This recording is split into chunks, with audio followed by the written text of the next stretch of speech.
Welcome to this explainer. Today, we are doing something really cool. We're taking a fascinating journey starting from the absolute macro, like massive global market corrections, and zooming right down into the micro details of your personal wallet and those upcoming tax deadlines. Basically, we're going to connect the dots between global economics and your everyday financial life. Let's get into it. Here is our roadmap for today. Number 1, the precious metals market reset. Number 2, digital nomad visa realities. 3, navigating new credit cards. And finally, number 4, an ultimate ITR filing checklist. All right, kicking things off with Section 1, Precious Metals Market Reset, or as I like to call it, the end of the FOMO rally. So if you were watching commodities early this year, man, it felt like a one-way rocket ship up, right? But wow, has that sentiment soured. Since hitting their absolute peaks in January, gold has dropped nearly 20%. Falling from 175,000 rupees all the way down to 141,800 rupees per 10 grams. Meanwhile, silver took an even more staggering 45% beating, plummeting from 396,000 rupees down to 219,500 rupees per kilo. That massive fear of missing out crowd that drove the rally, yeah, they have completely vanished. We are literally witnessing a great reset right now. But why is this happening? Well, initially, speculative flows drove prices up vertically because everyone was freaking out over geopolitical risks. But as those fears fade, reality sets in. This reset is largely being driven by the U.S. Federal Reserve's hawkish stance and rising real yields. Suddenly, the opportunity cost of holding non-yielding assets like precious metals has forcefully reasserted itself. Now keep in mind, this pressure isn't impacting all metals equally. It's kind of like a tale of two assets. Gold is going through what you could call a necessary normalization as a long-term portfolio diversifier. But silver is experiencing a much deeper structural shock. Why? Because silver has a dual identity. Sure, it trades as a monetary asset, but it also trades heavily as an industrial commodity. So when the macro environment tightens up, silver just gets hammered on two completely different fronts at the same time. Wealth manager Varun Fataporia really hit the nail on the head here. The crucial takeaway is that you have to maintain a completely disciplined approach. Please do not let FOMO dictate your wealth building. Use metals to cushion against macro uncertainty, not as your main engine for outsized returns. Because historically, after wild periods like this, metals can just trend sideways for years.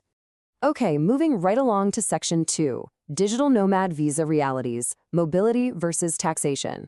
While the markets are shifting your portfolio, there's another massive trend completely changing where ambitious professionals actually live. Remote work isn't just a perk anymore, it's a whole new lifestyle. Enter the Digital Nomad Visa. It's a specialized residence permit built specifically for this reality. Unlike a traditional U.S. H-1B work visa, you do not need local employer sponsorship for this.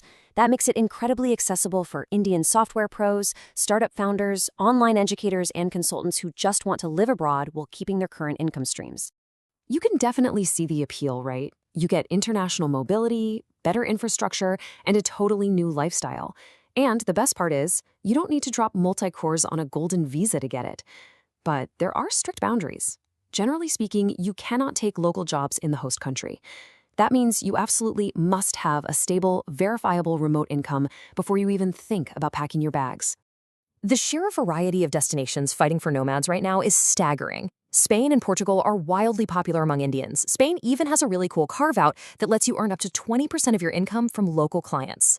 Both of those countries offer clear pathways to permanent residency, with total setup costs, including the visa, insurance, and advisory fees, ranging from about 1.5 to 9 lakh rupees. And then there's the UAE, which is a huge draw purely because of its zero personal income tax and world-class infrastructure. But hold on, this brings us to a really harsh reality check. A super dangerous assumption people make is thinking, oh, I'll just get a visa in a zero-tax country like the UAE, and boom, I'm instantly free from the Indian tax system. Short answer, absolutely not. Here is the deal. Your visa type does not dictate your tax status. Your physical presence does. The Income Tax Act cares about the exact number of days you spend in India. Plus, under deemed residency rules, if your Indian income is over 15 lakh rupees and you aren't liable to pay tax somewhere else, you can absolutely still be pulled right back into the Indian tax net. You basically have to rely on double taxation avoidance agreements, or DTAAs, to figure out your true tax home. The big takeaway? The tax man rarely just lets you go. You need serious professional tax planning before you board that flight.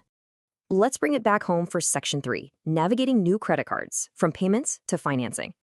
Zooming right into your back pocket now, the explosion of the credit card ecosystem in India is just phenomenal. Get this. Over the past decade, outstanding credit card balances have surged from zero point 0.4 lakh crore to a massive 3.1 lakh crore. We've jumped from 1.4 crore cardholders to 5.2 crore today. And get this stat, 22% of consumers are now juggling 3 or more credit cards. That's almost double the number from a decade ago. But honestly, it's not just about more people having plastic in their wallets, it's about how they are using it. We're seeing a really dangerous fundamental shift. Cards are evolving from simple payment instruments, just a way to replace cash, into full-blown financing instruments that are competing directly with personal loans. If you're revolving your balances and paying upwards of 40% interest just to earn a free flight or some hotel points, yeah, the math is actively working against you. Financial expert Ajay Aftani points out exactly the new game issuers are playing. Simply holding a premium card doesn't get you much anymore. Banks want that card to be your top-of-wallet choice for everything, from your utility bills to your insurance, so they can rack up those merchant fees. To actually come out ahead in this ecosystem, you have to master strategic usage. The smartest user isn't the guy with the most cards. It's the one who pays the balance in full every single month and lets the rewards do the heavy lifting. All right, final stretch. Section 4, the ultimate ITR filing checklist. Let's tackle the most urgent micro-level task facing you right now. If you are earning, investing, or spending, you need to make sure your income tax return is completely flawless before you click submit this season. Speed is great, but never at the expense of accuracy. You've got to respect these hard deadlines. July 31st, 2026 is the original due date if you don't have business income. If you do, like from trading, you have until August 31st. Keep track of these because the compounding penalties for missing them are incredibly severe. So before you file, do yourself a favor and run through this precise checklist. First up, do not blindly trust the Annual Information Statement, or AIS. It's a great tool, but mismatches happen all the time. Manually reconcile it with your Form 16 and 26 AS. Number 2, verify your mutual fund gains directly with statements from CAMS or KFIN to avoid duplicate entries. If you sold joint property, make sure the AIS correctly reflects only your share of the sale so you don't get hit with a mismatch notice. And finally, meticulously declare any foreign assets. The tax department gets direct feeds from international jurisdictions now, so there's nowhere to hide. Okay, listen up because here is a critical warning that trips up investors every single year. If you dabbled in futures and options or intraday trades, you must report that as business income using Form ITR-3. A super common and really costly mistake is misclassifying F&O as capital gains on an ITR-2 form. Getting this wrong means you are filing the entirely wrong paperwork, and trust me, that will inevitably lead to a massive headache. And if you're thinking, I'll just file late and pay a small fine, you really need to look at the true cost of that delay. If you miss that initial deadline and file a belated return, yes, you pay a 5,000 rupee penalty. But it gets worse. You actually forfeit the ability to choose the old tax regime. The new default regime becomes mandatory for you. And even more painfully, you lose the crucial right to carry forward any business or capital losses to offset future gains. That simple delay can literally cost you dearly for years to come. So, as we wrap up this explainer, I want you to step back and look at your holistic financial picture. We have covered a lot of ground today, from the macro shifts in gold and silver to global work mobility, right down to optimizing your credit cards and securing your taxes. The rules of wealth are literally being rewritten in real time. So the question is, are you going to be a passive participant in this new economy, or are you going to use these insights to proactively master your wealth? Thanks for joining me on this deep dive, and I'll catch you next time.